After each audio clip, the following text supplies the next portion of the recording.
Bonjour, dans cette vidéo, je parle d'un sujet qui a fait l'objet d'un grand débat public, un débat qui s'est récemment intensifié suite à un arrêt de la Cour suprême des États-Unis. Le sujet de l'avortement a une signification particulière pour moi, que je partagerai avec vous dans cette vidéo. Pour rappel, le 24 juin 2022, la Cour suprême des États-Unis a annulé son arrêt Roe vs. Wade de 1973 en raison du fait que celui-ci était infondé. Le sujet de l'avortement a toujours été controversé et cet arrêt du mois dernier a déclenché une nouvelle vague de débat public. Alors ici, j'aimerais partager avec vous mon expérience personnelle. Lorsque ma maman est tombée enceinte de moi, elle était étudiante à l'université et n'avait que 19 ans. Elle avait connu mon père à l'université, mais ils avaient à peine commencé à sortir ensemble et ils ne se connaissaient pas bien. Quand elle a découvert qu'elle était enceinte, il l'a quittée et ils ne se sont plus revus. Elle était désespérée. C'était dans les années 60 et à cette époque-là, l'avortement était illégal dans l'État où elle habitait et c'était scandaleux aux yeux de la société pour une jeune fille célibataire de tomber enceinte. Ses parents voulaient l'envoyer dans un couvent. Ma maman ne connaissait pas Jésus à l'époque. Elle connaissait pas le pouvoir transformateur de Dieu. La seule chose qu'elle voyait était son manque de bonnes options. Si elle gardait le bébé, elle ne pourrait pas finir ses études et serait socialement marginalisée. De l'autre côté, l'idée d'avorter son bébé lui semblait horrible. Même si l'avortement était illégal, elle savait où elle pouvait le faire. Cela résoudrait son problème social. Mais cette idée la traumatisait émotionnellement. Après tout, son bébé n'y était pour rien. Les féministes essaient de nous faire croire que l'avortement émancipe les femmes. Mais je vous assure que ma maman ne se sentait pas libre dans son dilemme. Elle était coincée entre deux mauvaises options. Comment une jeune fille pratiquement adolescente pouvait-elle s'occuper d'un enfant sans le soutien du père ou de sa famille? Quelle chance aurait-elle dans la vie? Si elle a choisi l'avortement, c'était justement parce que elle ne se sentait pas libre de choisir. Toutes les circonstances et toute sa famille exerçaient une forte pression sur elle pour qu'elle avorte sa grossesse. Elle ne voyait aucune autre issue à sa situation. Cela n'est pas de l'émancipation. Ce n'est pas de la liberté. Ça s'appelle être coincé. Elle a donc pris rendez-vous pour son avortement pour un vendredi après-midi. Elle avait un ami chrétien qui connaissait Jésus et comprenait que tout est possible avec Dieu et qu'avec lui, nous sommes vraiment libres puisque Dieu est capable d'ouvrir pour nous de nouvelles possibilités grâce à son pouvoir créateur. Son amie avait essayé de la convaincre de placer sa confiance en Dieu, mais elle était fermement décidée. Il a donc prié pour elle et a demandé à une de ses amies d'aller la voir. Il s'est avéré que l'amie en question est allée la voir le vendredi même, juste quelques heures avant son rendez-vous pour m'avorter. Elle a frappé à sa porte, elle s'est présentée et a dit qu'elle savait que ma maman envisageait d'avorter sa grossesse. Ma maman a répondu, « J'ai pris ma décision et vous ne me ferez pas changer d'avis. » La femme, dont le prénom est Marjorie, a dit, « Je ne suis pas ici pour vous faire changer d'avis. Je suis ici pour vous dire que Dieu vous aime et qu'il a un plan pour votre vie. » Puis, elle a procédé à lui ouvrir les Écritures. J'ignore ce qu'elle a dit au juste. Peut-être qu'elle a cité 1 Corinthiens 10, 13, qui dit « Dieu est fidèle et il ne permettra pas que vous soyez tentés au-delà de vos forces, mais avec la tentation, il préparera aussi le moyen d'en sortir afin que vous puissiez la supporter. » Ou encore, Ésaïe 43, où Dieu dit « N'aie pas peur, car je t'ai racheté. Je t'ai appelé par ton nom. Tu m'appartiens. Si tu traverses l'eau, je serai moi-même avec toi. Si tu traverses les fleuves, ils ne te submergeront pas.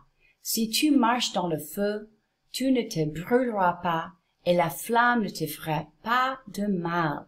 En effet, je suis l'Éternel ton Dieu, le Saint d'Israël, ton Sauveur.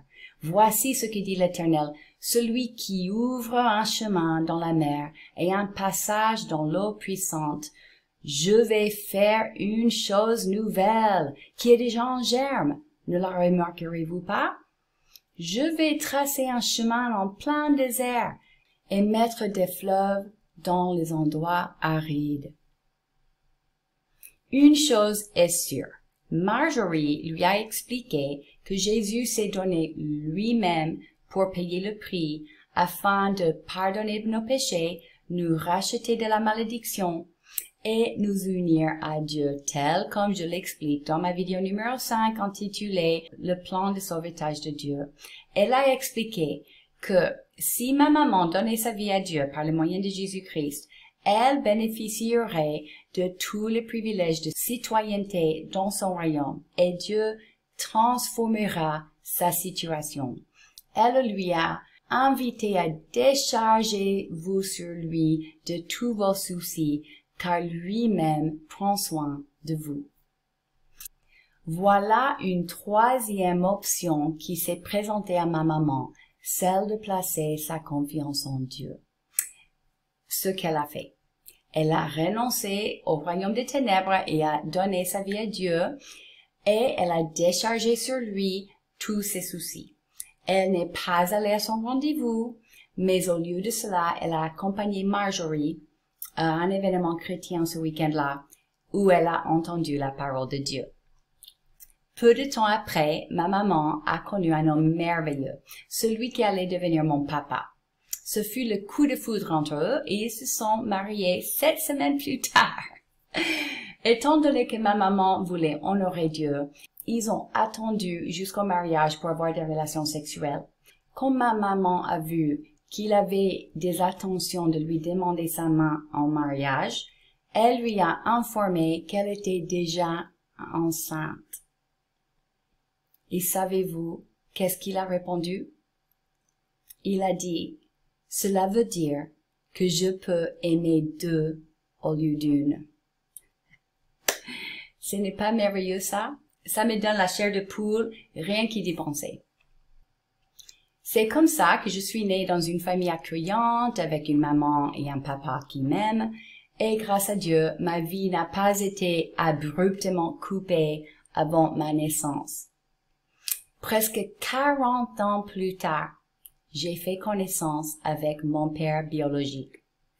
Les circonstances dans lesquelles je l'ai connu et ce qui s'est passé ensuite sont une histoire aussi étonnante que belle, et je les partagerai dans une future vidéo. Pour le moment, j'aimerais vous encourager. Si vous vous trouvez coincé entre 2 mauvaises options et que vous ne voyez pas d'issue à votre situation, sachez que Dieu trace des chemins là où il n'existe pas. Il fait jaillir de l'eau dans le désert. Ésaïe 41 dit, « Je mettrai dans les yeux stériles le cyprès, l'orme et le buis, tous ensemble, afin qu'ils voient, qu'ils sachent, qu'ils observent et considèrent que la main de l'Éternel a fait ces choses, que le Saint d'Israël en est l'auteur. » Placez votre confiance en Dieu et déchargez-vous sur lui de tous vos soucis et permettez que lui-même prenne soin de vous.